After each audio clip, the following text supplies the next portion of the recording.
Hari libur panjang dan cuti bersama di sejumlah tempat wisata di Kota Bogor diburu para pengunjung yang datang dari berbagai kota. Destinasi wisata air di Jungle yang berada di kawasan perumahan elit berdekatan dengan kaki Gunung Salak, Kecamatan Bogor Selatan, Kota Bogor. Selama libur panjang terpantau ramai dikunjungi wisatawan dengan menerapkan protokol kesehatan. Di masa pandemi COVID-19, para wisatawan yang hendak masuk ke tempat wisata ini terlebih dahulu diperiksa suhu tubuhnya oleh petugas dan diwajibkan untuk memakai masker serta mencuci tangan sebelum masuk.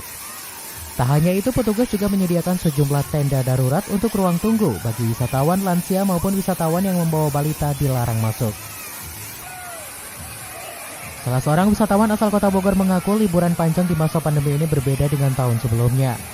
Liburan sekarang ini harus mengikuti aturan pemerintah menerapkan protokol kesehatan guna mencegah penyebaran COVID-19. Karena kan nggak bisa kemana-mana gitu, jadi setelah ada PSBB itu jadi ada sedikit kelonggaran, jadi seneng sih yang pasti bisa balik lagi ke tempat wisata gitu liburan. Baru pertama kali sih ini. Yang penting pakai masker ya Pak ya, karena kan kalau di rumah juga ada jenuh juga, makanya kita butuh berlibur kayak gini juga.